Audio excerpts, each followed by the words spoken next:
Vamos a comenzar también a grabar, ¿ya? Bienvenidas, bienvenidos a este seminario de arte latinoamericano, en el cual la clase de hoy vamos a abordar la temática de las mujeres en el arte latinoamericano, haciendo un recorrido por diversas zonas geográficas y también haciendo un recorrido por diversos estilos, corrientes, épocas. Ya la idea es que podamos hacer algunas comparaciones entre obras y hacer establecer relaciones, ¿ya? Entre los diferentes estilos y épocas. Recordamos que este seminario de arte latinoamericano es un proyecto financiado por el FONDAR y también auspiciado por la Red Feminista del Libro, corporación cultural de la región de Coquimbo, en la cual se dedica, ¿cierto?, a unar lazos entre las mujeres que están ligadas a las letras, ¿ya? Así que también este seminario tiene estos auspicios y estos patrocinios. Bueno, hoy día nuestra clase es para hacer una revisión, un reconocimiento, una revaloración de las referencias del arte de las mujeres en el continente americano. Hay una selección de obras en la cual vamos a ir analizando los diferentes formatos. Vamos a ver un poquito de escultura, tenemos algo de grabado y también la pintura, la verdad que ha sido como el gran tema de este curso, como la gran madre de las artes visuales, en la cual hemos ido priorizando, la verdad, este lenguaje. No significa que no existan otros, sino que hemos ido eligiendo la pintura por el tema del color y por el tema del formato y del soporte. ¿Ya? Tenemos cifras, algunas cifras de un panorama diagnóstico que les hice, o sea, que les recopilé. Este artículo está sacado de la tercera, de un artículo del 2019, que me hizo mucho sentido porque al volver a revisarlo me acuerdo que yo ya lo había leído, ¿ya? Entonces, tanto la cantidad de autores como de obras, las pinacotecas nacionales exhiben un abrumador desbalance en sus colecciones. Más del 75% de su acervo corresponde a artistas hombres y alrededor del 20% de mujeres. Estamos hablando del año 2019. En el Museo de Arte Contemporáneo, en el MAC, que está atrás del Bellas Artes, la disparidad también es evidente en su colección. Más de 2.800 piezas, de ellas 2.040 corresponden a artistas hombres. Nuevamente tenemos el 75% y solo 705 obras corresponden a mujeres, el 25% aproximadamente, entre las que se encuentran obras como la de Roser Bru, Bruna Trufa, Matilde Pérez y Nuri González, ¿ya? También esto evidencia el complejo panorama de las mujeres en el arte. De solo hecho de tener una clase para que hablemos de las mujeres en el arte ya está problematizando este tema. Algunos antecedentes de la historia de la participación de las mujeres en el arte, sobre todo en las artes visuales, es que al principio del siglo, entre el siglo XIX y el siglo XX, las mujeres no tenían acceso a la academia. A partir de 1877, con el decreto Amunatini, las mujeres comienzan a ingresar a las escuelas de arte, son autorizadas, ¿cierto?, a cursar estudios superiores, en este afán de la preocupación del progreso industrial. Lamentablemente, las mujeres, a pesar de que tiene esta autorización, sigue teniendo muchas restricciones para poder acceder a las escuelas de arte, en el sentido de que muchas necesitaban el permiso de sus hermanos, de sus padres para poder cursar los estudios, y también porque algunos cursos eran cursados en la noche, eran cursados de manera vespertina. Entonces, ¿qué es lo que provoca que hay un acceso súper limitado a las escuelas de arte? Y provoca un fenómeno muy particular que se va a repetir, no solamente en Chile, sino que en varios países de Latinoamérica. ¿Alguien tiene su micrófono? Voy a silenciar. Eh, Algo que se repite en varios países de Latinoamérica, que es que las mujeres comienzan a tomar cursos de manera privada. Los grandes maestros, profesores, ¿cierto?, de las academias toman este nicho, este mercado y abren talleres privados, que las mujeres van a poder tener acceso. Entonces también nos habla ahí de la realidad de las mujeres artistas de principios del siglo XX, que están muchas ligadas al ámbito de la aristocracia. Son mujeres que han tenido el acceso al conocimiento, acceso a los viajes, acceso a este roce, ¿no?, internacional. Muchas logran estudiar fuera, son hijas de diplomáticos, de empresarios, de presidentes. Entonces, también se da ahí un tema muy importante de poder analizar. Hay otro fenómeno que se da también a principios del siglo XX y finales del siglo XIX, que las mujeres no tenían acceso al modelo real, no podían tener acceso al desnudo, al modelo al natural, provocando también un tremendo problema porque las mujeres entonces tenían que estudiar con maquetas, con prototipos, con modelos traídos desde la academia, lo que también las va dejando en un nivel eh, bajo el nivel, ¿cierto?, de las grandes academias de arte. Entonces provoca esta separación entre que el hombre tiene acceso a la educación pública, a la educación superior, y las mujeres tienen un acceso limitado a la educación superior, pero en el ámbito de lo privado. También hay un fenómeno que se da mucho a principios del siglo XX, que es las mujeres son catalogadas como aficionadas o alumnas aventajadas. Hay un escaso, hay pocos textos, poco registro escrito de la participación de las mujeres en certámenes, en concursos, en las mismas exhibiciones, lo que también ha provocado que haya poco documento. Entonces, las investigadoras o investigadores en la actualidad recurren a la crónica, a los artículos, los folletos de las exposiciones, donde ahí aparece que es destacada la mujer aficionada que en sus ratos libres logra realizar obras con gran maestría, con gran destreza. Lo mismo también pasa con el tema de que son limitadas al mundo de la introspección.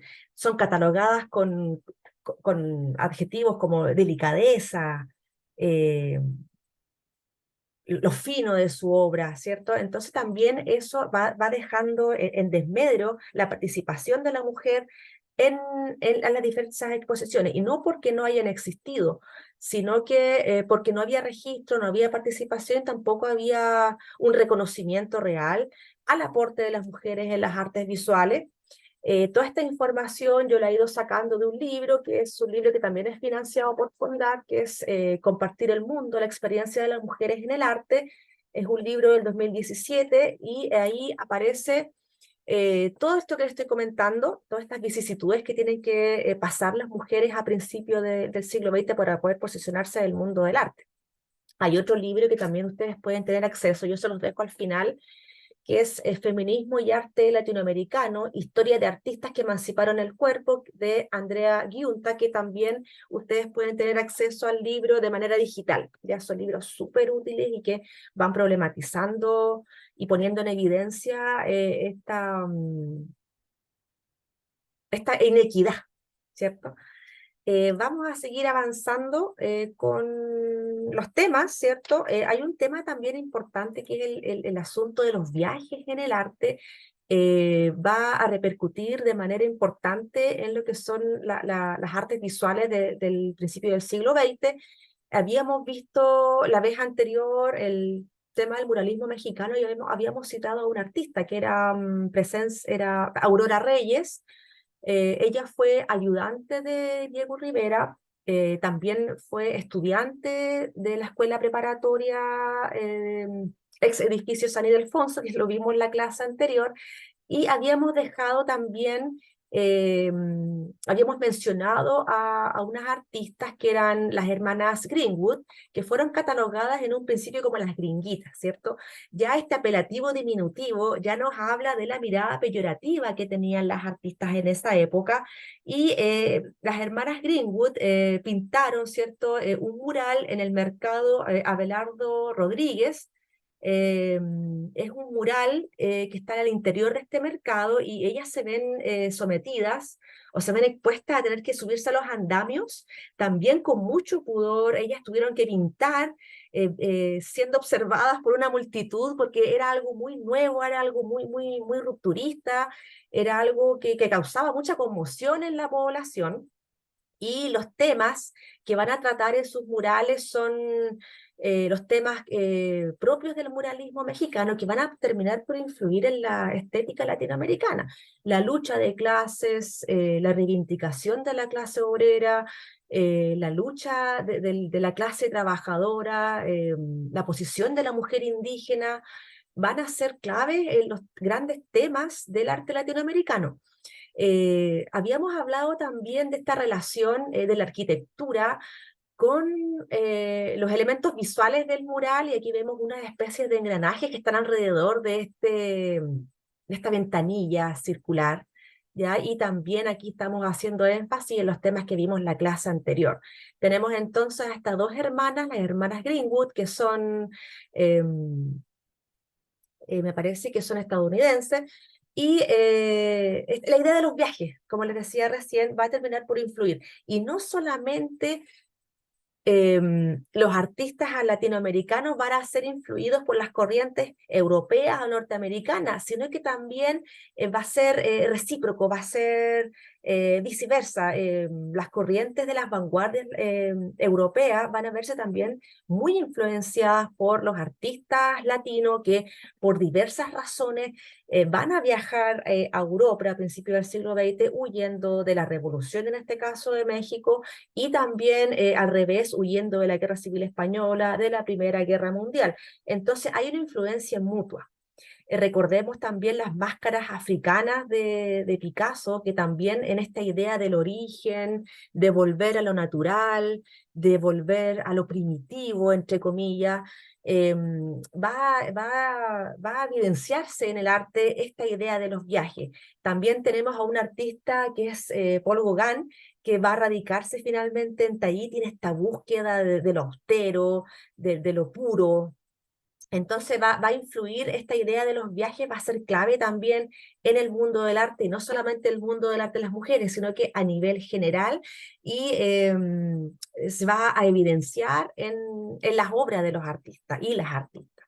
Tenemos también a Aurora Reyes, que la mencionamos la vez anterior, y también va a pertenecer a este círculo de intelectuales, de artistas, de poetas, de escritores, el círculo de Frida Kahlo, Diego Rivera, David Alfaro Siqueiro, y ella va a pintar un mural en el Sindicato de Trabajadores de Educación y de Educación, Sindicato de Trabajadores de la Educación Pública, y este mural, cuando yo lo miro, me recuerda mucho a Gabriela Mistral, ya tiene algo de Gabriela Mistral, y recordemos que Gabriela Mistral estuvo en México en este plan educativo que impulsa José Vasconcelos. Ella también va a integrar, va a influenciar en la mirada, ¿cierto?, de educación popular que va a tener Vasconcelos, y los grandes temas de educación van a ser parte del repertorio visual que va a tener Aurora Reyes en sus murales. Ella se inserta en el mundo del muralismo con un mural que es el atentado a la mujer, a la educación pública, que ustedes también lo pueden buscar ahí, ¿cierto? Pero está el tema también educativo en los imaginarios de estas artistas. Ya ahí tenemos a Marion perdón, y Greenwood. Marion fue más impulsora del muralismo, Grace se quedó un poquito al margen, pero las dos trabajaron en la elaboración de diversas obras y murales en México. Bueno, hemos seguido con México, alguien está ingresando, se inserta como una zona de gran tradición, de una tremenda historia, y va a influir en la pintura, en el arte latinoamericano, ¿ya? Eh, Tenemos también ahí artistas de la zona mesoamericana, como lo es Rina Lazo. Em, Cuando hablamos de Mesoamérica, de repente nos remitimos solamente a México. Sin embargo, tenemos también Guatemala, tenemos El Salvador, que tienen una tremenda influencia y un legado maya, ¿cierto? Rina Lazo también es una pintora guatemalteca, tuvo una vida muy longeva, y el 2019 ella pinta su último mural, y también ella es becada para ir a estudiar y para tener este contacto con los muralistas mexicanos. Me parece que termina siendo ayudante o asistente de Diego Rivera, como aparece ahí en el texto, y también ella va a hacer la réplica de los murales de Bonampak. Y estos murales de Bonampak, que lo vimos también en el módulo Maya, van a influenciar en su estética, ¿ya? Los temas de la naturaleza, de la mujer, los temas de la afrodescendencia, van a ser los grandes tópicos citados por algunas mujeres del arte latinoamericano. La fertilidad, la maternidad también, que no va a estar ajena en estos temas. Tenemos a Rila Lasso, bueno, vamos a leer un poquito, que en la década de los 50 el desarrollo del artista se dio de manera paulatina, el cual demostró su vocación y talento. Su trazo y estética empiezan a tomar un rumbo en el medio que le brindó oportunidades para desenvolverse en un campo que fue dominado por hombres. Después de haber pintado su primer mural, Los Cuatro Elementos, aún siendo estudiante de la Esmeralda y asistente de Diego Rivera, concluye su primera etapa de su carrera de manera exitosa al realizar un segundo mural, que sería esta acá, Tierra Fértil, que están a aparecer en una universidad de Guatemala, y tenemos también este gran mural, que es el último que pintó, que está en una universidad también de Guatemala, es Chivalbá, el inframundo de los mayas, y vemos aquí también claramente la estética de los estelas mayas a través de la representación de la figura humana de perfil, a través de la representación de los tocados, de las vestimentas. Tenemos aquí la alusión también al jaguar, a los dioses de la mitología maya, y van a ser clave también en la obra de Rina Lasso. Ya tenemos ahí otra exponente del muralismo mesoamericano, por así decirlo, ampliando un poco, saliéndonos un poco del margen de México, sino que también abarcando la zona geográfica previo a la creación, previo a la colonia, ¿cierto? Que son a través de la observación de las culturas de los pueblos prehispánicos, ¿cierto?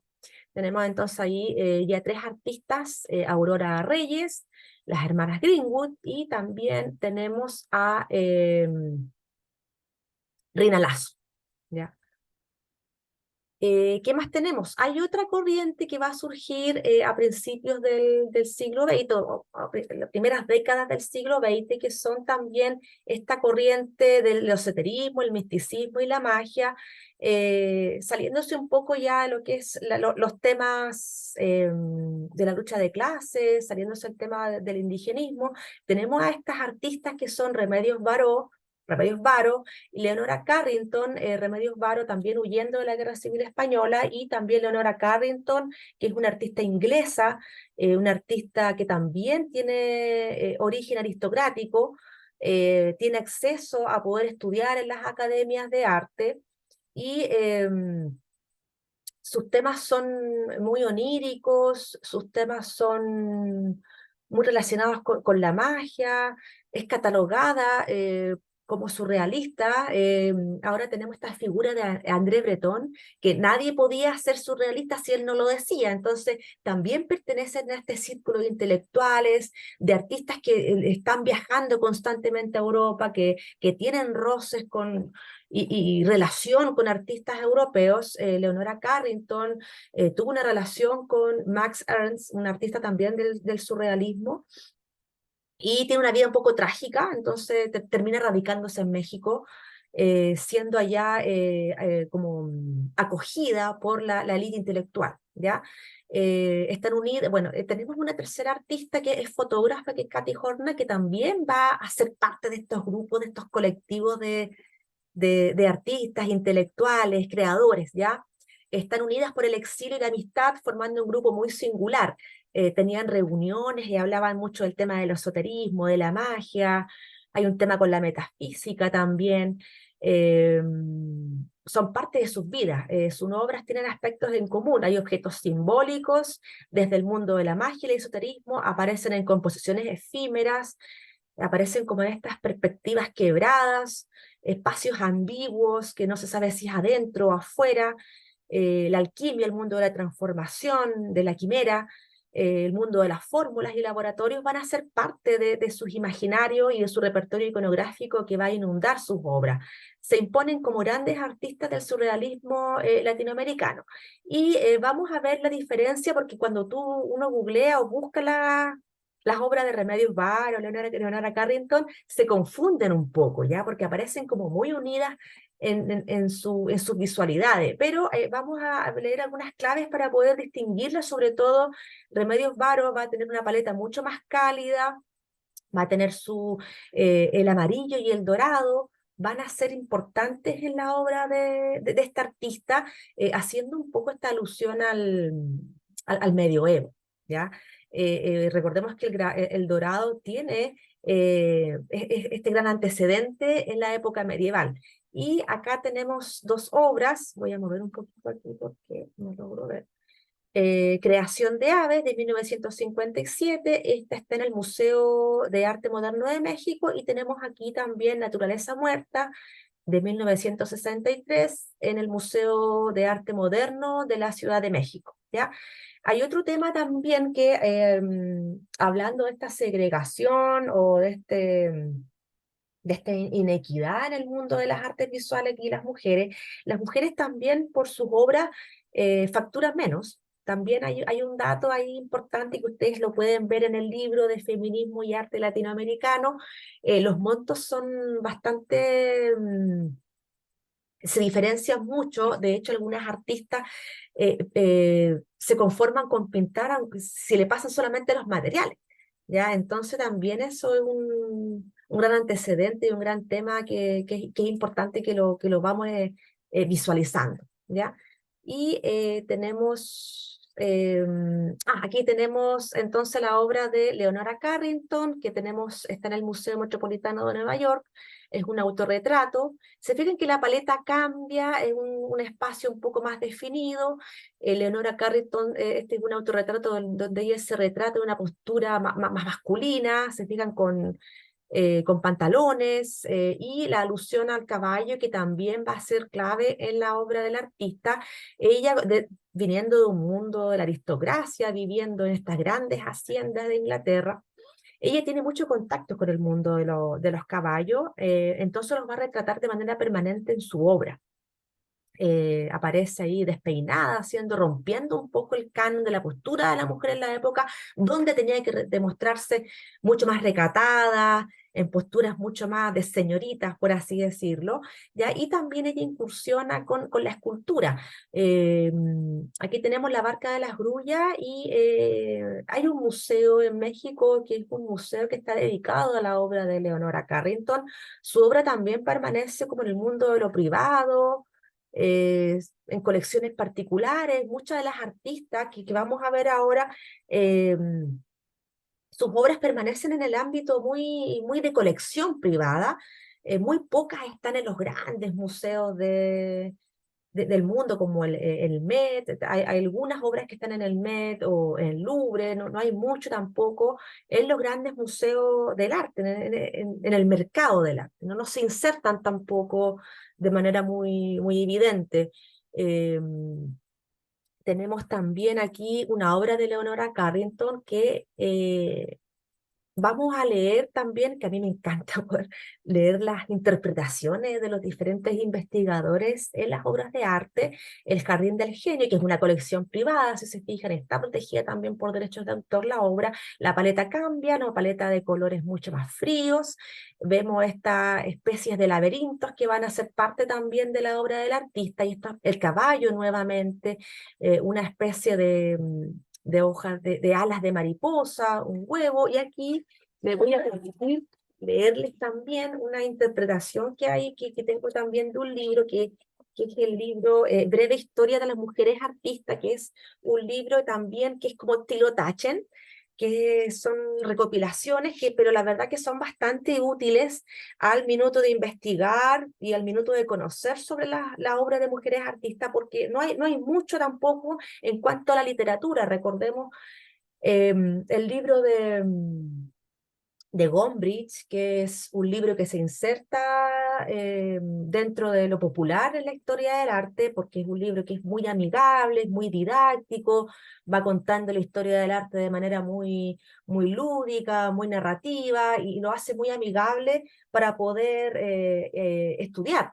Sin embargo, a pesar de que es un libro que es súper leído, que tiene miles de millones de ventas, no cita pero a ninguna mujer. Entonces cuesta encontrar literatura que hable de los temas de la mujer en el arte, bueno, artículos yo he ido descargando, qué sé yo, que también les dejé en el módulo, pero para poder encontrar físico no hay mucho, están discontinuados algunos textos, entonces hay uno de Carrington, hay uno de Leonora Carrington que está en busca libre, pero no lo he podido conseguir aún, pero tengo este, así que les voy a leer la interpretación de la obra, porque en cuanto al recurso de interpretación de la obra, les dejé un libro también, un artículo, o sea, un capítulo de Panofsky que nos enseña a cómo poder leer una obra de arte. ¿Ya? Yo les voy a leer esta interpretación y luego voy a seguir con Panofsky.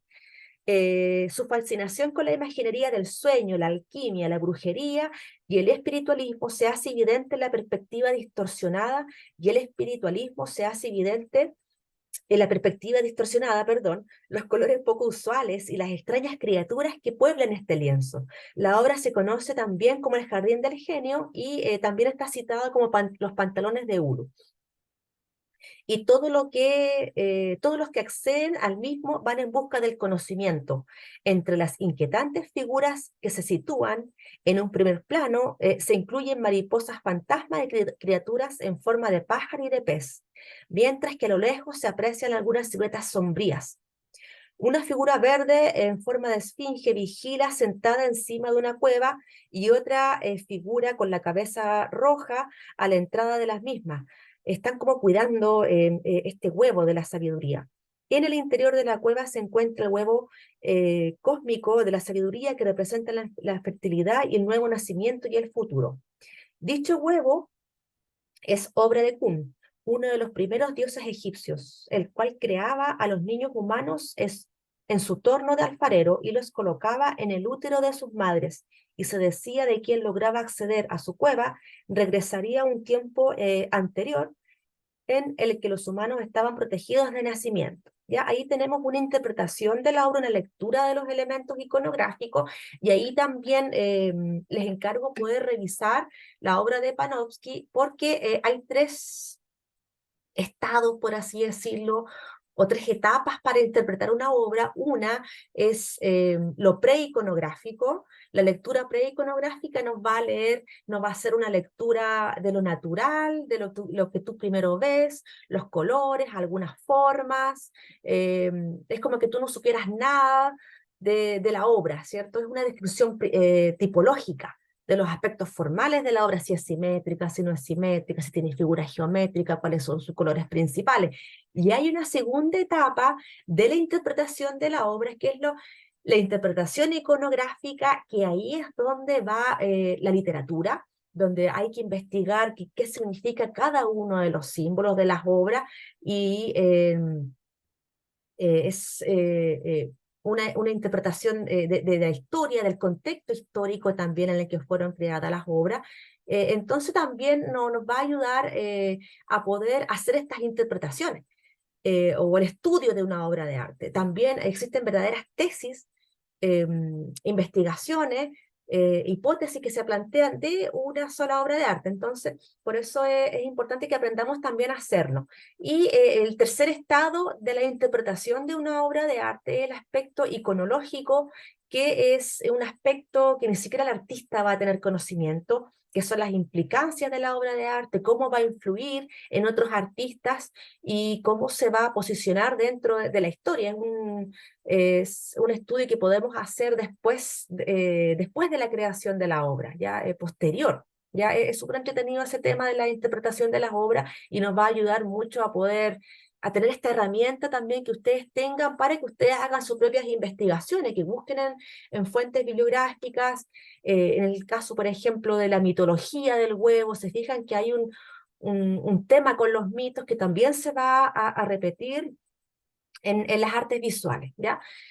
Tenemos también otros temas que van a aparecer en la historia de las artes visuales en el mundo de las mujeres. Damos un salto, salimos ya de Mesoamérica para entrar en los Andes centrales, en el Perú. Hay una tremenda artista que a mí me encanta, que es Julia Codecido, que fue una artista peruana perteneciente al movimiento indigenista de inicios del siglo XX.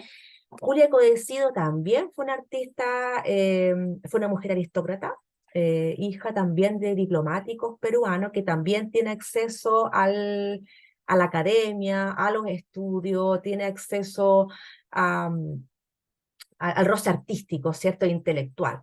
Esto permitió que su trabajo estuviera fuertemente marcado por una estética y sensibilidad andina, principalmente representada por mujeres. En los años 20 fue estudiante de la Escuela Nacional de Bellas Artes, donde su obra estuvo influenciada por el artista José Sabogal.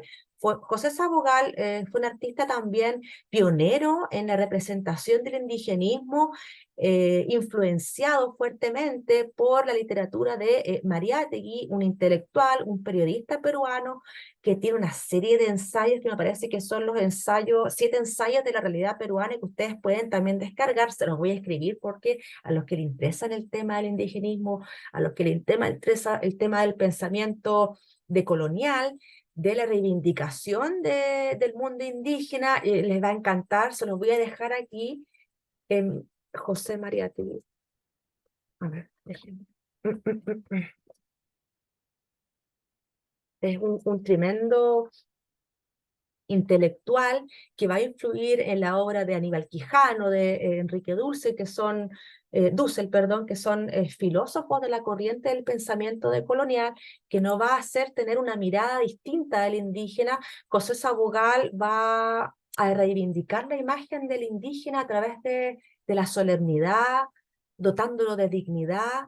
Tiene unas obras muy interesantes también que después se los voy a dejar. Bueno, está en la presentación, José Sabogal, que fue maestro de alguna forma o inspirador de la obra de Julia Codesido. En la obra de Julia Codesido tenemos claras alusiones al mundo precolombino a través del mundo del textil, del mundo de la cerámica, de las tradiciones. Recordemos que también en el periodo colonial, si bien hay una invisibilización y una extirpación de las idolatrías por parte del colonizador, la mujer queda doblemente vulnerada, eh, y queda doblemente violentada finalmente en este periodo, ¿ya? Queda totalmente invisibilizada. Y estos artistas, estos intelectuales, como Julia Codesido, como José Sabogal y Mariátegui, van a reivindicar a través de la pintura, a través de los escritos, este rol de la mujer indígena y de sus saberes también. Ya, recordemos que la mujer indígena en sí es portadora de saberes y conocimiento ancestral que ahora en la actualidad lo tenemos más visible, pero en cierta época las obras de estos artistas eran relegados al ámbito del primitivismo, el nativismo, eh, sacados de lo que son las corrientes modernistas. Ignorando la relación que tiene el artista que va a reivindicar los valores del arte indígena, son sacados del modernismo, siendo que Mariátegui va a tener en sus textos esta visión del Perú nuevo, del Perú reivindicado, de los valores del indigenismo. ¿Ya? Y vamos a ver una obra que también hay una tesis que yo se los voy a cargar. No alcanza a cargárselos, creo, en el Drive, pero hay una tesis, hay un estudio de esta obra que es muy interesante, que a mí también me encanta. Tiene temas a la alusión a la maternidad, sobre todo que las mujeres andinas, en su devenir, en sus trayectorias diarias, en su trabajo, van a permanecer con sus bebés permanentemente, y vas a romper esta imagen que teníamos de la colonia, recordando también los módulos anteriores, recordando la representación de la mujer a través de este concepto mariano, a través de idealización de la mujer, ¿cierto? A través de la religión. Entonces tenemos esta otra postura de la maternidad en la obra de Julia Codesido. Tenemos también, oye, el hilado, que es un oficio ancestral que está lleno de elementos místicos, de elementos conceptuales. Las mujeres andinas uniendo o alternando sus labores de pastoreo, sus labores con la agricultura, van a andar, ¿cierto?, con su uso permanentemente hilando esta fibra de camélido o también esta fibra de algodón, ya que va a ser esencial en la iconografía del mundo andino. El textil del mundo andino se inserta como una de las grandes manifestaciones del arte precolombino, como lo vimos en los incas. También tiene alusión Julia Codecido en esta obra que es Indias Huancas a las fajas. Hay varias fajas aquí, si se fijan, que están ciñendo el vestido de la mujer, que yo lo tenía anotadito aquí el nombre del vestido, que me hace acordar mucho a la Iquila, Anaco, Anaco. Túnica negra, ay, perdón, que se me olvidó, como tengo muchos apuntes aquí para poder. Aquí está, el anaco, que me recuerda mucho a la iquila de la mujer mapuche, que es una túnica que va muy ceñido al cuerpo y se termina de ceñir con esta faja tejida. La faja de la mujer indígena en general va a ser portadora de símbolos, de información, va a aportar la información de la mujer, de quien la aporta. En el mundo contemporáneo también va a ser la mujer quien decide quiénes son los símbolos que van a llevar en esta faja. Hay alusión a la montaña a través de las figuras de zigzag, figuras geométricas de repetición de patrón. En algunas hay figuras un poco más iconográficas como las águilas, como los aves. Entonces la faja va a ser clave también en esta reivindicación de la mujer indígena, ¿ya? Tenemos la túnica, lo repito, el anaco, que es esta túnica negra, que también es tejida y se ciñe mucho al cuerpo de la mujer, al igual que la túnica o el kepam de la mujer mapuche. Tenemos otra, el rebozo rojo, que también es una prenda muy usada en las mujeres del arte precolombino y va a ser reivindicada también en muchas obras posteriores. Chal, rebozo, que es elaborado en telar de cintura. También tenemos aquí el chal que lleva el bebé, que también es un tejido, y también en el fondo, ay, perdón, tenemos otros símbolos del textil elaborado en el mundo precolombino.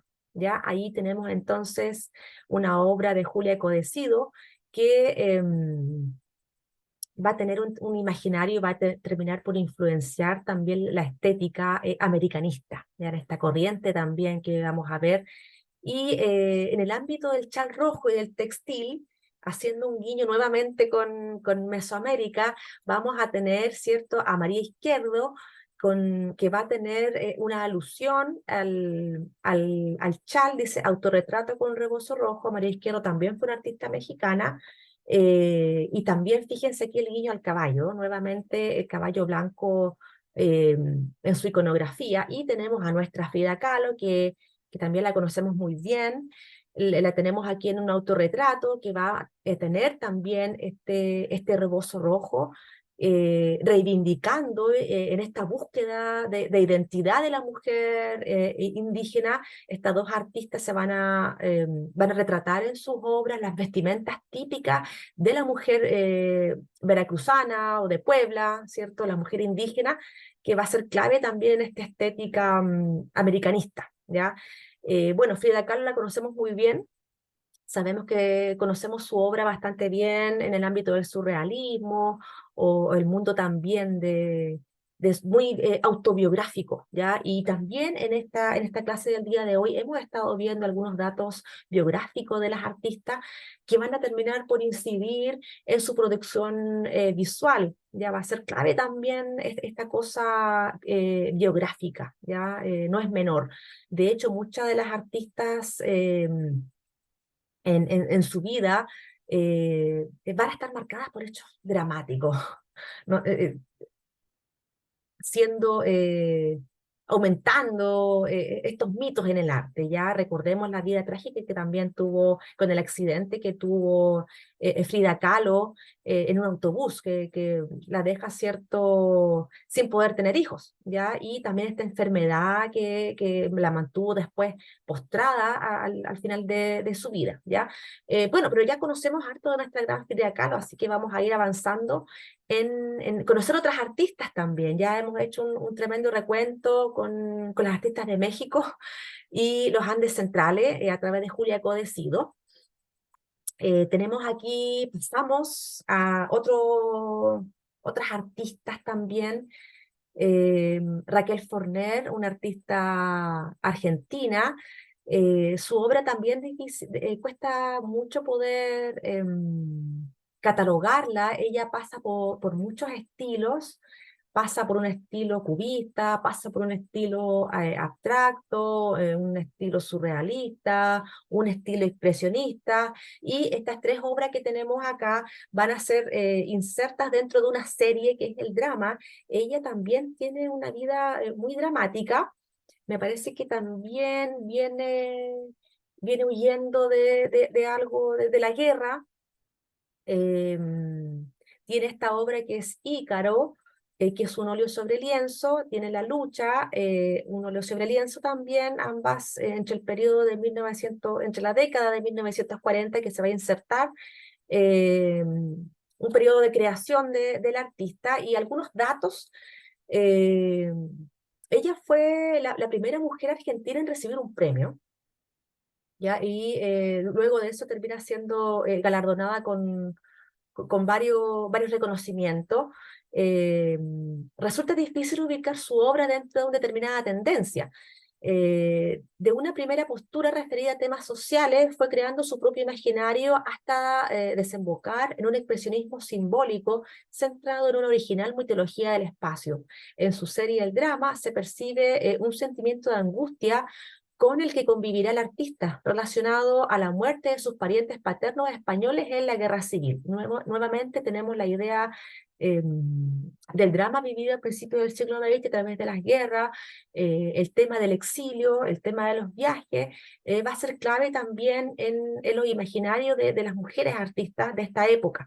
Lo otro interesante del artista Raquel, del artista, es que su obra al principio es catalogada como viril o masculina. Si se fijan, tenemos estos catálogos, estas catalogaciones un poco odiosas también, que relacionan el espíritu que causa un poco más impacto en la obra del artista, mucho más dramática, mucho más potente, mucho más oscura, mucho más dark.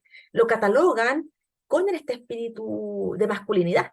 De hecho, el tema de lo masculino en las artes visuales también lo vamos a ver evidenciado cuando hablamos. De hecho, nosotras mismas podemos decir los grandes maestros del arte, los grandes genios del arte, limitando, ¿cierto?, esta genialidad al mundo masculino. Y cuando las mujeres logran eh, destacarse dentro de las artes visuales, son catalogadas como viriles o masculinas. Entonces, también ahí hay un tremendo tema. Otro dato de Raquel Forner, que en el 2018 se hace una especie de performance o acción de arte en el cual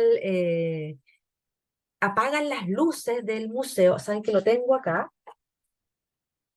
En el Museo Nacional de Bellas Artes de Argentina, en el 2018, un colectivo de artistas genera una acción de arte en el cual apagan las luces del museo, dejando iluminadas solamente las obras de artistas, mujeres.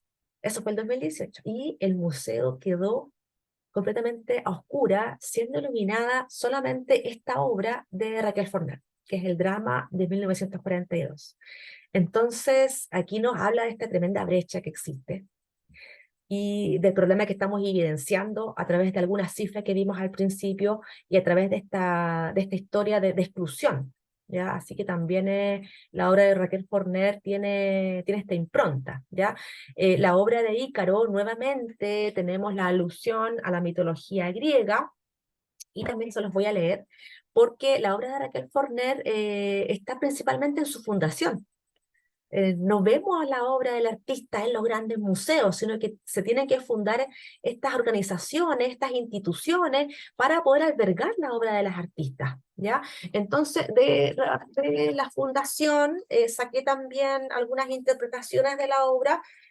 Ícaro, perteneciente a la serie El Drama. Podemos notar que desde su título nos remite al mito griego, Recordemos también el mito griego que nos cuenta que el padre Ícaro, Dédalo, dota a Ícaro de estas alas para huir. eh, entonces estas alas que están pegadas con cera, Ícaro no le hace caso a su padre, es símbolo de la desobediencia y termina volando, volando, volando muy lejos. Entonces sus alas terminan derritiéndose con el sol porque llega muy lejos, no haciéndole caso a su padre, y él termina por caer a las aguas. De hecho hay un mar que lleva, aparece el mar de Ícaro. Entonces tenemos nuevamente los temas del mito griego en el arte en general. Ya vamos a ver que los mitos van a ser clave también en la historia del arte. Esta referencia mítica permite suponer la necesidad de recuperar el pasado en el acto creativo. De hecho, para Forner, la recuperación de los mitos, tanto de los griegos como los hebreos, significan el reencuentro del artista con los propios orígenes. En esta pintura en particular se ve en primer término la cabeza de la mujer sostenida sobre un acantilado, que también ya nos remite a esta cosa dramática, peligrosa del acantilado. A su lado hay un árbol cuyas ramas ingresan a ella. En el horizonte puede apreciarse el mar y un hombre en paracaídas, que sería este Ícaro, en una especie como de alegoría. El tratamiento del mito nos permite ver que la perturbación de la vida se debe al descontrol de las fuerzas desatadas por el mismo hombre. En ese sentido, constituye una alegoría respecto al destino del mundo.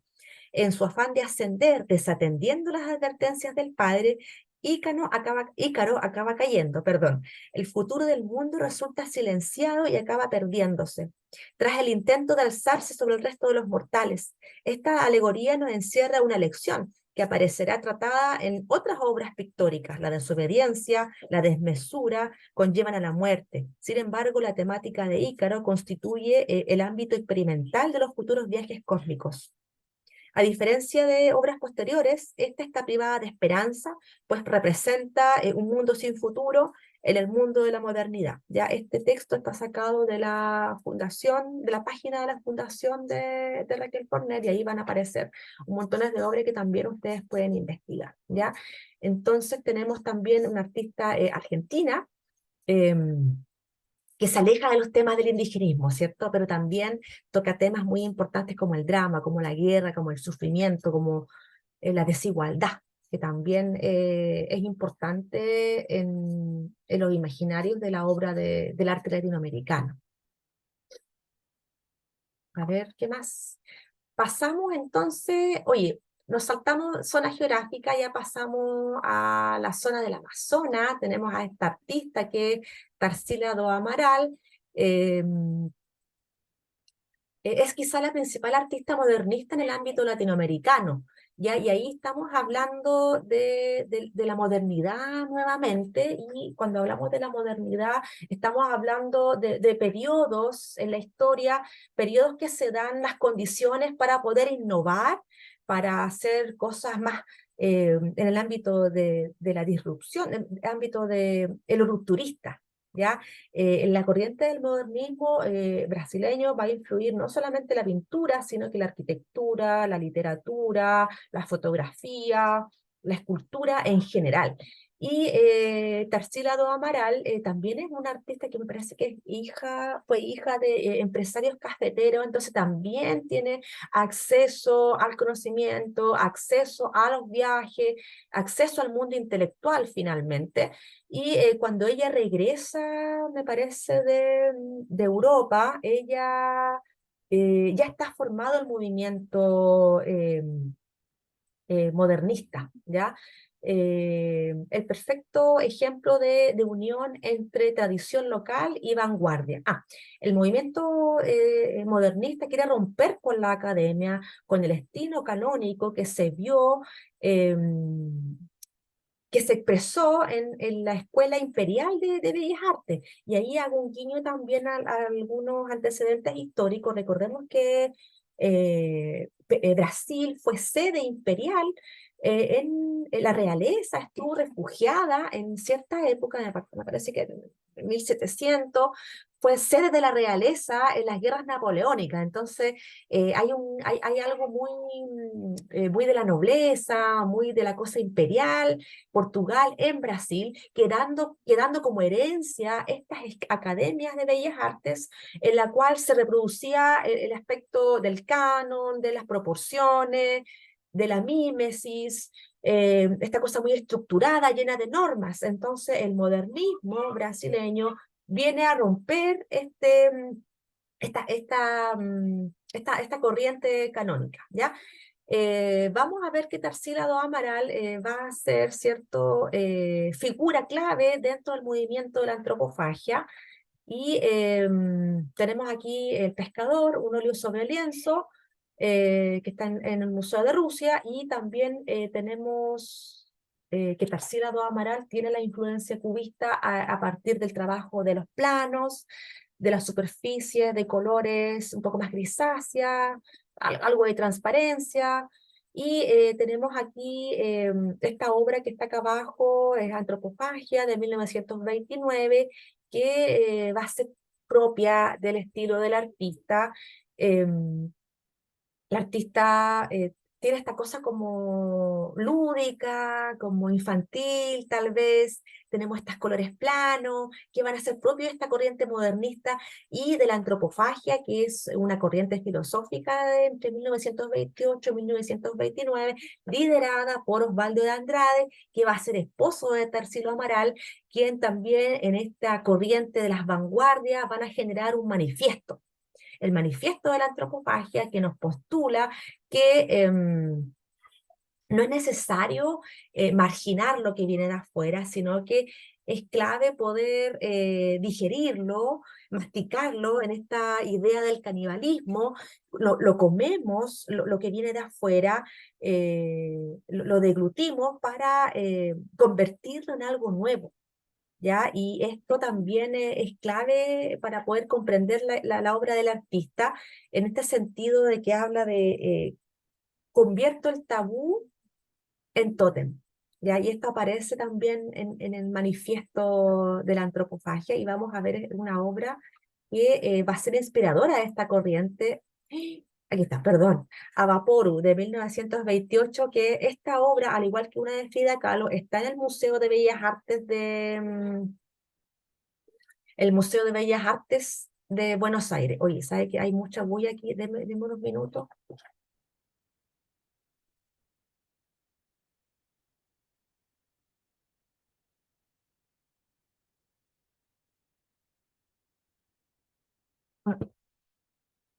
Bueno, también tengo que lidiar con algunas cositas de la maternidad, si no se dan cuenta, ¿ya? Entonces, tenemos a Vapuru en 1928, que va a terminar por influir en la corriente de la antropofagia, en esta idea de deglutir lo que viene de afuera para convertirlo en algo nuevo. ¿A qué se refiere con eso? El estilo pictórico de esta artista de Tarsila do Amaral va a romper un poco con lo que son las tradiciones locales de representación. Un estilo de paleta de colores mucho más primario, colores sencillos, y esta figura que va a ser parte de este movimiento de Tarsila do Amaral, ¿ya? Esta obra es súper conocida, y cuando podemos googlear antropofagia, podemos googlear Osvaldo de Andrade, nos va a aparecer esta obra de Tarsila. Ya se los voy a poner ahí también en el chat, porque son lecturas muy interesantes.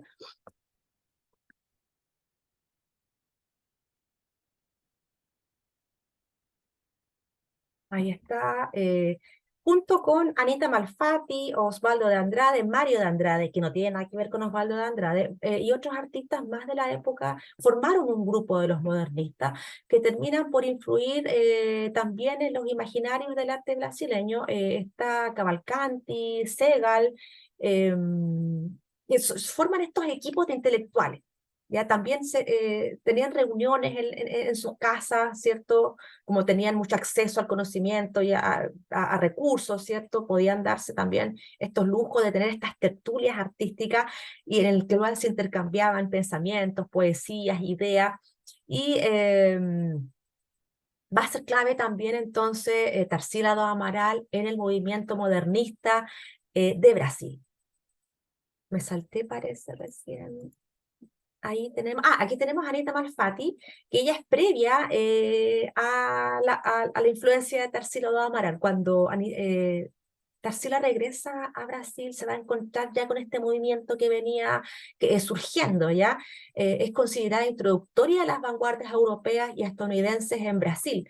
La exposición que llevó a cabo en Sao Paulo en 1917, 1918, fue en su momento muy controversial, ya que tanto por el estilo como por los temas abordados resultó revolucionaria para las expectativas artísticas de los brasileños. Fue muy importante también su participación en la Semana del Arte Moderno, celebrada en Sao Paulo en febrero de 1922 y considerada el acto inicial del modernismo brasileño. Aquí tenemos el retrato de Osvaldo de Andrade, ¿se fijan? Que se nota ahí que tenemos estos colectivos de arte, estas agrupaciones que van a influir tremendamente.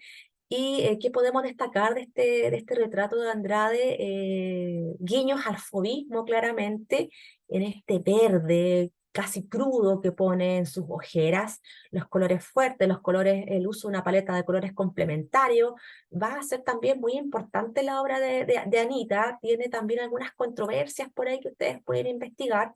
En su obra causa mucho revuelo, o sea, una mujer rupturista de la época, ¿cierto? Siempre no va a quedar indiferente y pasa de los temas costumbristas como el tema tropical que tenemos acá, con algunos frutos y elementos de la flora Brasil, al igual que Tarsila, tiene flora, elementos vegetales en su obra para pasar a temas más del retrato, más ligados un poquito más a la abstracción, a la fragmentación de la imagen. Y también tenemos aquí una referente del arte latinoamericano. ¿Qué más se me queda? Está Avapuru, ya la vimos. Petrona Viera también es una artista. Bueno, sí, siguiendo en este recorrido un poco geográfico, tenemos que no habíamos hablado mucho de lo que es el Cono Sur. Hay una artista uruguaya que a mí me encanta también su obra. Ella es hija, bueno, les voy a leer un poquito y ahí nos vamos a ir recordando algunos aspectos biográficos también que son clave en la vida de estas artistas y en su trayectoria. Su padre fue un político que llegó a ser presidente de Uruguay. Fue la mayor de 11 hermanos y a los 2 años padeció de una enfermedad que la dejó sorda. Inicio de una vida poco común. Ya ella tuvo acceso, la dejaban pintar tranquilamente en su habitación, entonces tuvo como una vida como distinta a la de sus hermanos. Comenzó su educación artística con el pintor Vicente Puig y ahí nuevamente tenemos enfatizando esta formación privada de las artistas del principio del siglo XX. Si se fijan, se ven obligadas a tener que pagar o el único acceso que hay a la academia es tener que tomar clases particulares con estos maestros. Inició un largo proceso de formación y consolidación pictórica con Guillermo Laborde, otro artista intelectual, ingresando así en la corriente planista. Aquí tenemos unos estilos. Planista habla de que los colores son usados de manera muy plana, dejando de lado los matices, dejando de lado la profundidad, haciendo una paleta muy pastel, tal vez, y es una corriente de la que ella también fue parte. La crítica colocó las obras de este periodo entre los puntos más altos de su producción, que se caracteriza por grandes pinceladas de color sin modular, escasa luminosidad y cromatismo. Su periodo planista continúa aproximadamente hasta 1943. ¿Por qué dice que continúa este estilo? Porque ella insiste, no varía, no hay una innovación al respecto, porque se aleja un poco porque de un periodo de varios artistas que trabajaban la corriente planista. Ella no, ella se siente muy cómoda con este estilo y lo mantiene, ¿ya? Cuando Viera incursiona también por diversas técnicas, óleo, acuarelas, grabados, con el apoyo y profesor del pintor Guillermo Rodríguez. Esta etapa se prolongó hasta su muerte en 1960 Me parece que su primer maestro muere muy joven y ella es, cierto, como guiada por Guillermo Rodríguez. Bueno, ahí tenemos la obra de Petrona Viera. Ella no tiene grandes incursiones a nivel de galardones, tal vez no hay mucho registro, porque puede que haya tenido, y no lo sabemos, y ella, su obra está claramente influenciada por los paseos que ella realiza con su hermana Luchita a Montevideo, Monte Carreta, las Malvinas, Punta del Este, y tenemos aquí retratada la costa del Atlántico. ¿Ya? Aquí tenemos una alusión geográfica también a lo que es el paisajismo, los temas de la vida cotidiana van a ser claves también en la pintura de Petrona Viera, y aquí también me detengo y hago un guiño a la técnica del grabado, que a mí me encanta también y lo podemos hacer ahí un tremendo recuerdo con las escuelas de arte que hemos cursado. Y bailando, aquí aparecen, ella tiene en su obra muchos niños jugando, niños bailando, niños sentados, y es también como catalogada como la pintora de niños, ¿ya? Y esta obra es una silografía. Vamos a hablar un poquito del grabado también. El grabado es una técnica que se trabaja a través de la elaboración de matrices, teniendo varios soportes. Tiene matrices de metal, de linóleo, de madera, de piedra, y la clave del grabado es que esta reproducción de la imagen, esta multicopia de la imagen, al igual que la fotografía, también muchos artistas van a recurrir a esta técnica porque se les hace bastante más sencillo poder acceder a más espacio para abrirse oportunidades, ya que debido a este diagnóstico que tenemos, ¿cierto? Las mujeres se ven en la obligación de buscar nuevos soportes, nuevas búsquedas también de materialidades. Entonces el grabado va a ser clave también en el trabajo de muchas mujeres y también en la fotografía. Eh, a mí me encanta la técnica del grabado porque los que no somos tan buenos para el dibujo, nos ayuda muy bien este soporte para poder expresar nuestras ideas, nuestros sentimientos. Tiene una clara guiño, un claro relación con la escultura por el concepto del tallado de la matriz, de la manipulación de las materias primas, y también Petrona Viera va a ser clave en este lenguaje. Ella hizo una exposición, o sea, obras de ella se expusieron en el Museo de Bellas Artes, me parece, el año 2022, y hay un catálogo ahí que también se los voy a cargar de esta muestra. Y me parece que las obras de Petrona Viera están en la colección como estatal de Uruguay, ¿ya? Y hay algunos convenios que se hicieron con el gobierno de Chile para traer la obra de esta artista, que también tiene una tremenda influencia, un estilo muy particular, que a mí también me gusta mucho cuando observo su trabajo. Vimos también aquí, antes de continuar, la alusión clara al tema de la afrodescendencia, que también van a influenciar la obra de los artistas latinoamericanos y latinoamericanas en general, porque se habla muchas veces de las minorías étnicas, sin embargo, no son tan minorías. O sea, recordemos que en el caso del Perú, a principios del siglo XX, 4/5 de la población es indígena. Entonces, los temas del indigenismo, la afrodescendencia y las mujeres en este ámbito van a ser un tremendo tema que va a potenciar mucho la visualidad del arte latinoamericano, haciendo ya tal vez un recuento y haciendo un resumen. Tal vez es bueno que nos detengamos a hacer este análisis, esta reflexión en torno a los grandes temas del arte latinoamericano, o sea, esta influencia del mundo precolombino, haciendo este paréntesis tal vez por el arte colonial, que si bien hay hartas cosas muy ricas, se va a dejar de lado en esta corriente modernista por reivindicar los valores de la estética precolombina.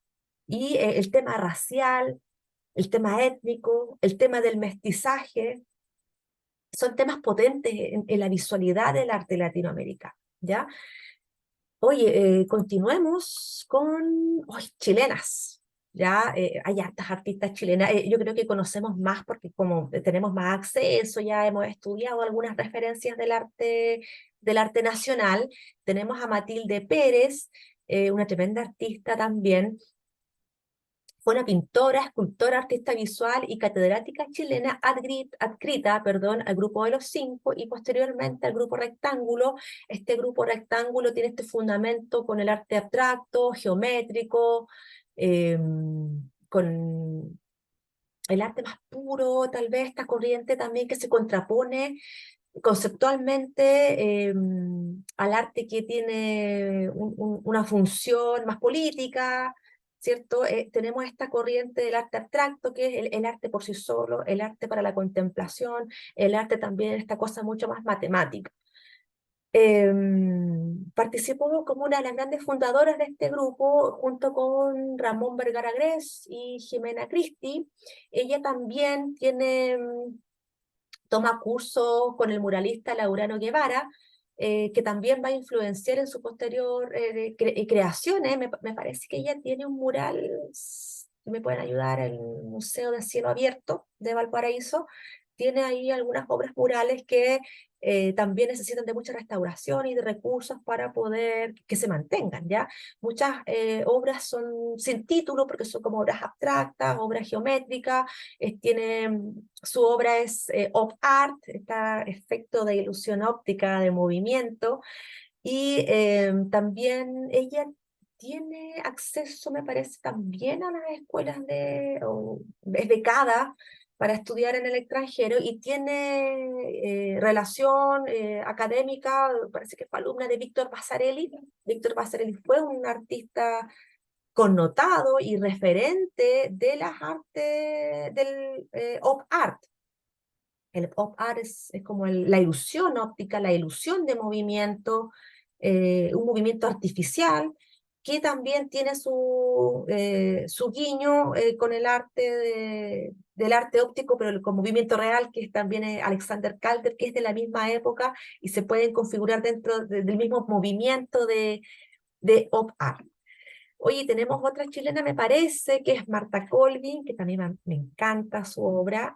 Tiene varias obras escultóricas, y aquí también me detengo para hablar de la escultura porque la escultura, una de las gracias que tiene es que se sale del ámbito del museo para insertarse, perdón, en el ámbito de lo público, ya donde las personas tienen acceso de manera libre a las obras de arte. Al igual que muchos artistas, Marta Colvin, en esta idea de los viajes, ella va a recorrer los Andes centrales, Perú, Bolivia, y va a tener este acercamiento con la escultura precolombina, con los imaginarios precolombinos, y su obra se va a ver tremendamente influenciada por esta corriente. Tenemos la Pachamama, que es una obra que está en el Parque de las Esculturas, que está en Santiago, en Providencia, que ustedes pueden tener acceso también. Y voy a leer un poquito. Su carrera artística se inició en Chillán, luego de formar una familia. Un día de invierno, con intensa lluvia, en un encuentro casual con una profesora de dibujo, la escultora Noemí Murgues, puso entre sus manos la primera greda para modelar. Más tarde compartió sus inquietudes por el arte junto a otras dueñas de casa, quienes se reunieron y formaron un grupo de autodidactas llamado Tanagra, donde aprendieron escultura de forma autodidacta. Luego del terremoto de 1939, Marta Colvin se radicó en Santiago y tuvo la oportunidad de ingresar, bueno, a los 30 años, a la Escuela de Bellas Artes de la Universidad de Chile. Ese mismo año, hasta 1945, fueron sus maestros los escultores Julio Antonio Vázquez y Lorenzo Domínguez. Y también aquí tengo una interpretación de la obra de Marta Colvin. Pachamama, Madre Tierra del borde cordillerano andino, es la protectora de todo lo que está alrededor de lo humano, la familia, la naturaleza, el cultivo, los bienes que la tierra da. La cordillera se relaciona íntimamente con los procesos creativos del artista, quien desde temprano tiene un interés por trabajar sobre lo americano. Esta pieza expresa esa pasión de manera ejemplar. Con casi 4 metros de altura se levanta en una piedra rojiza, terminada en una base que se mimetiza con ella. Eh, De frente parece como una especie de cuerpo humano sentado, con un manto de piedra a sus pies, una figura muy simétrica. La figura sostiene a la montaña y sobre ellas tiene una perforación en forma de ovoide, un hueco que permite introducir el paisaje en la obra. Martha Corwin trata de liberarse del imaginario tradicional de la iconografía, generando su propia visualidad, ya muy autónoma en ese sentido. Y también esta obra que es homenaje a la neurocirugía, me parece que está en el Instituto de Neurocirugía en Santiago y bueno, es mucho más explícita. Vemos estas manos con este cerebro y haciendo un guiño también a la academia escultórica, también de principios de siglo. En el arte chileno una fuerte influencia de la tradición estatuaria de Europa en el manejo de lo que es el vaciado en bronce sobre todo. Y las técnicas que manejó Martha Colvin fueron el tallado en piedra, el vaciado en bronce, el desbaste de madera, ¿ya? Y sus temas son, bueno, las fuerzas elementales de la naturaleza y eh, manteniendo esta historia de las artistas y los artistas también. Ella obtiene en 1965 el Premio Internacional de Escultura con su obra Torres del Silencio y recién en 1970 obtiene el Premio Nacional de Arte. Entonces se repite esta dinámica de que los artistas latinoamericanos, los artistas nacionales, las artistas latinoamericanas obtienen premios fuera del país y luego son reconocidas a nivel local. ¿Ya? Entonces también ese es un antecedente que es importante que lo destaquemos en la trayectoria de los y las artistas a nivel general. ¿Ya? ¿Qué más tenemos? Me parece que tenemos otra artista nacional, Rebeca Mate, Bello, aristocracia, nuevamente, idea de los viajes, idea de una vida trágica. Me parece que es nieta de Andrés Bello, fue una pionera, fue la primera mujer chilena que abrazó el oficio de la escultura y fue además nombrada profesora de la Academia de Bellas Artes de Florencia, cargo que nunca había sido otorgado a un extranjero, perdón, y menos a una mujer. Tengo algo por aquí también de Rebeca Mate. Bueno, nuevamente la relación de la escultura con el espacio público va a ser importante también aquí, Ícaro y Dédalo, y el tema de la mitología, nuevamente, o Unidos en la Gloria y en la Muerte. Esta obra está fuera del Museo de Bellas Artes en Santiago. Tuvo algunos problemas con una competencia que se hizo, me parece algo de una competencia como de autos. Ahí me pierdo un poco, pero algo pasó con esta obra que se dañó. Entonces tuvo que ser restaurada o está en proceso de restauración. Entonces también ahí hay algo con el espacio público y el arte. Y es heredera de la tradición de Rodin, ya también un artista europeo, escultor, perteneciente a la corriente del impresionismo en la escultura. Tenemos también La Desesperanza en 1912, Mármol Blanco, y El Luchador, que esta obra está en el Museo de Bellas Artes y es de 1912 y es muy expresionista en el sentido de retratar el verismo, las facciones de este luchador, con rasgos un poco ancianos, ¿cierto? De su escultura. Y ella tiene premios y distinciones. En 1918, medalla única de la Academia de Bellas Artes de Florencia. 1901, tercera medalla de escultura, Exposición Internacional de Búfalo, Estados Unidos. Y también en 1900, primera medalla del Salón de París en Francia. Ya fue una de las esculturas más productivas y destacadas del principio del siglo XX. Una característica de su obra es la realización de varias réplicas las cuales se contaron con su autorización. Tiene obras de carácter público, me parece, aún en la Alameda, tiene varias también obras que han sido replicadas según cuenta también esta reseña, ¿ya? Y tenemos ahí, estamos, me parece, finalizando. con este recuento de obras de mujeres artistas. Y bueno, ahí les comparto algunas biografías, no son todas, de la clase de hoy, de la cual hemos sacado algunos datitos, compartir el mundo, la experiencia de las mujeres en el arte. Estos son varios artículos. María Luisa Rosa y Soledad Novoa Donoso son las editoras. Sin embargo, adentro, al interior de este libro, que es de muy de fácil lectura, vamos a encontrar artículos y ensayos de otras historiadoras del arte. Y el libro de Andrea Giunta, Feminismo y Arte Latinoamericano, que también ustedes lo pueden encontrar en la web. ¿Ya? Hay algunos resúmenes también, y sale arte estadística ahí, que también es muy bueno. ¿Ya? Así que eso ha sido la clase de hoy. Espero, oye, me pasé demasiado, es que el tema de verdad que es demasiado interesante, y voy a detener la grabación para que conversemos.